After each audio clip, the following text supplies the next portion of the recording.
माँ बहन की छोड़कर जितनी गालियाँ दे सकती उन्होंने दी मुझे।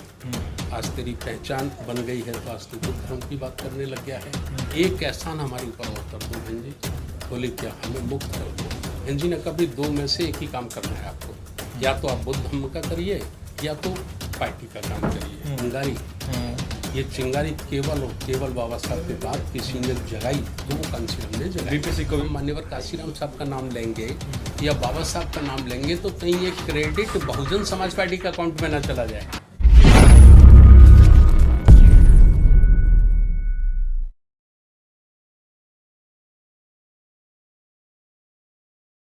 पैनल में देख रहा हूँ सब बसपा के आला नेता रहे हैं जो भी यहाँ बैठे हुए हैं आज प्रेस कॉन्फ्रेंस में। कब तक थे आप बसपा में, वहाँ क्या दिक्कत आई, कब आपका संबंध विच्छेद हुआ? देखिए, मैं 1980 से 2015 तक 35 वर्ष बसपा में रहा हूँ। वाम से DS4 में मैंने मान्यवर कांशीराम साहब के साथ साइकिल चलाई। मैं अपने को खुश नसीब समझता हूँ, लेकिन बुद्ध धम्म पे काम करने का मेरा बचपन से ही मन था। मेरा मन था और मैं मान्यवर कांशीराम साहब को भी निवेदन करता था कि साहब हमको बुद्ध धम्म के लिए काम करना चाहिए। तो वो कहते थे कि मैं करूँगा इस काम को और बड़े पैमाने पे मैं करूँगा। उनकी तमन्ना थी, लेकिन 15 सितंबर 2003 को जब उनको ब्रेन अटैक आ गया और 2006 में वो हमारे बीच से चले गए तो मैं बहुत विचलित होने लगा। विचलित होता था। मैंने आदरणीय बहन मायावती जी से भी कई बार निवेदन किया तो वो मुझे कहती थी कि भाई अगर आप चाहते हो कि मैं बुद्ध धर्म पर काम करूं तो आप 272 सांसद जिता कर दीजिए। 272 सांसद आप जिता के देते हैं तो मैं प्रधानमंत्री के रूप में बुद्ध धर्म की दीक्षा लूँगी। मुझे ये लगा कि मेरे पास अब इतना समय नहीं है, मेरी उम्र भी होती जा रही है, अनेक बीमारियां भी लग गई हैं, तो मेरे जिंदा रहते शायद 272 सांसद जीतते मुझे नज़र नहीं आते। तो मैंने फिर अपना रास्ता बदला। मैं 2015 तक MLC था, बसपा से कई राज्यों का प्रभारी था। 2 जुलाई 2015 को अंतिम बार मैंने बहन जी के पैर छुए और उनसे निवेदन किया कि बहन जी मुझे मुक्त कर दीजिए। क्या बोली बहन जी उस वक्त?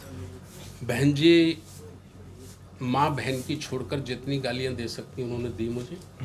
मुझे कहा तेरी औकात क्या थी, तेरे को 2 बार MLC हम बनाए, तेरे को बड़े बड़े राज्य का हम कोऑर्डिनेटर बनाए। आज तेरी पहचान बन गई है तो आज तू बुद्ध धर्म की बात करने लग गया है। मैंने हाथ जोड़कर कहा बहन जी, जो आपने मुझे MLC बनाया ये कर्ज मैं और मेरा परिवार जीवन में कभी नहीं चुका पाएगा। आप तो चहेते नेता रहे होंगे ना, MLC बनाया आपको तो। हम राइट हैंड रहे, हम बहन जी के राइट हैंड रहे। तो हमने कहा बहन जी ये कर्ज हम कभी नहीं चुका पाएंगे आपका, एक एहसान हमारे ऊपर और कर दो बहन जी। बोले क्या, हमें मुक्त कर दो, हमारा मन नहीं लगता, हम केवल और केवल धर्म का काम करना चाहते हैं। तो बहन जी ने फिर कहा ठीक है भाई चलो, 10 दिन का मैं समय देती हूँ आपको, आप अपने घर परिवार में बात कर लीजिए, लेकिन काम आपको एक ही करना है। चूँकि हमने 2007 में ही राष्ट्रीय बौद्ध महासभा बना दी थी और मैं दिन में बसपा के कैडर चलाता था, रात को बुद्धिज्म के कैडर चलाता था। ये पूरी सूचना बहन जी को मिलती रहती थी। तो बहन जी ने कभी दो में से एक ही काम करना है आपको, या तो आप बुद्ध धर्म का करिए या तो पार्टी का काम करिए, तो आप मेरे को फ़ोन करना। तो हमने उनको फ़ोन नहीं किया, बहन जी ने हमको पार्टी से निकाल दिया। कास्ट सेंसस पे एक सवाल है मेरा सर आपसे, इस विषय से हटके कि कास्ट सेंसस जो है और OBC की जो राजनीति का उभार है उसमें हम देख रहे हैं कि जो नेता हैं, जो दल हैं, वो कहीं ना कहीं साहब कांशीराम को याद नहीं कर रहे इस मौके पर, क्योंकि उनका भी एक भूमिका है। क्योंकि इस चाहे मंडल की बात करें चाहे OBC आरक्षण की बात करें तो बाबा साहब और कांशीराम साहब को दोनों को ही इसमें लगभग एक तरफ किया जा रहा है, दरकिनार किया जा रहा है। देखिए, इसमें मेरा व्यक्तिगत सोचना ही है, ये मेरा सार्वजनिक नहीं है, व्यक्तिगत है। वो लोग ऐसा सार्वजनिक रूप से वो मान्यवर कांशीराम साहब का नाम नहीं लेते हैं, लेकिन व्यक्तिगत रूप से चाय पे बैठकर उनसे बात होती है। भूमिका तो है ना उनकी, तो मानते हैं। हाँ, जब बैठ के चाय पे बात होती है तो निश्चित रूप से वो कहते हैं कि ये चिंगारी केवल और केवल बाबा साहब के बाद किसी ने जगाई तो वो कांशीराम ने जगाई। VP सिंह को विवश किया जिसने। हाँ, VP सिंह को विवश किया। अच्छा, एक मैं जैसा सोचता हूँ कि भाई ये सार्वजनिक रूप से ऐसा क्यों नहीं कहते, तो मैं उसका रहस्योद्घाटन कर रहा हूँ आपके चैनल के माध्यम से। सार्वजनिक रूप से वो ये इसलिए नहीं कहते कि हम मान्यवर काशीराम साहब का नाम लेंगे या बाबा साहब का नाम लेंगे तो कहीं ये क्रेडिट बहुजन समाज पार्टी के अकाउंट में ना चला जाए, बहुजन समाज पार्टी को इसका क्रेडिट ना मिल जाए, क्योंकि बहुजन समाज पार्टी बाबा साहब का नाम लेकर और संस्थापक मान्यवर काशीराम साहब हैं उसके, तो वो लेकर रहते, तो मुझे लगता है, मेरी आशंका है कि शायद इसलिए वो सार्वजनिक रूप से इसे कहने में कतराते हैं। लेकिन व्यक्तिगत रूप से आप बात करिए, नीतीश कुमार जी से बात करिए, नीतीश कुमार जी इस बात को मानते हैं, लालू प्रसाद इस बात को मानते हैं, मुलायम सिंह यादव सपा के लोग इस बात को मानते हैं, साउथ के लोग इस बात को मानते हैं।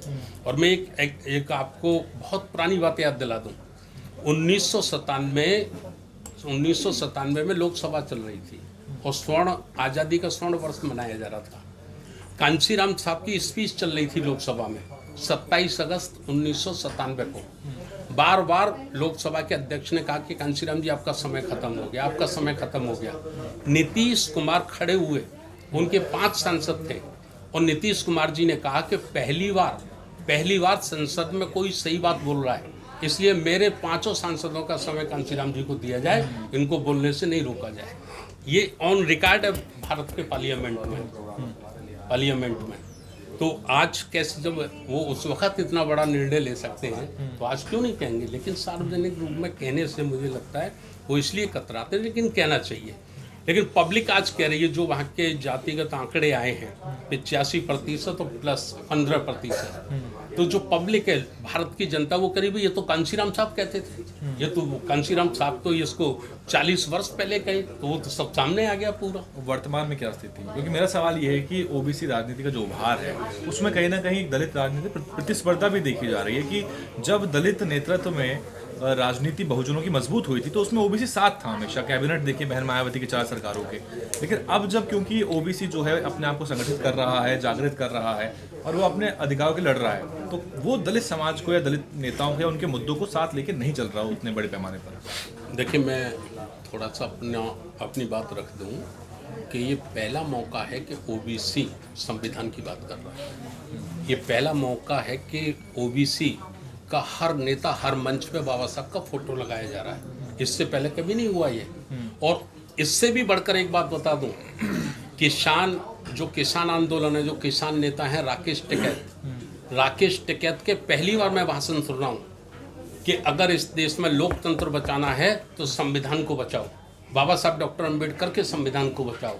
तो ये जो किसान में ये मार्शल जाति है, जाट जाति, ये कभी बाबा साहब का नाम नहीं लेते थे। लेकिन आज बड़े पैमाने पे ये परिवर्तन देखने के लिए मिल रहा है पूरे देश में कि पिछड़ा वर्ग मोर्चा का बैनर देखिए आप, बाबा साहब का फोटो होगा, पहले नहीं होता था। बाबा साहब के संविधान को बचाने की बात वो कह रहे हैं, पहले कभी बाबा साहब का नाम नहीं लेते थे। तो ये परिवर्तन है। बाबा साहब की विचारधारा की स्वीकारता जो पहले ओबीसी में नहीं थी, अब बड़े पैमाने पर तेजी से वो आगे बढ़ रही है। और कई हमारे पढ़े लिखे प्रोफेसर और जो ओबीसी के पढ़े लिखे लोग आए, खास करके युवा साथी आए हैं, वो आज बेखर होकर बड़े ताकत के साथ मुखर होकर बाबा साहब का समर्थन कर रहे हैं। आखिरी सवाल मेरा, अब दलित राजनीति आप कहाँ जाते हुए देख रहे हैं? आपकी मांग तो सारी वाजिब है, इसको लेकर सड़कों पे आप उतरेंगे ही, लेकिन आपको ये भी पता है कि बाबा साहब ने हुक्मरान बनने की बात कही थी, और आप अगर मांग करते हैं या आप एक तरह से अपील करते हैं तो मांगने और अपील करने से तो मिलेगा नहीं, सत्ता में भागीदारी चाहिए या नुमाइंदे बिठाने पड़ेंगे आपको ऐसे। तो दलित राजनीति को कहाँ जाते हुए देखते हैं कि हाशिए पे नजर आ रही है वर्तमान में?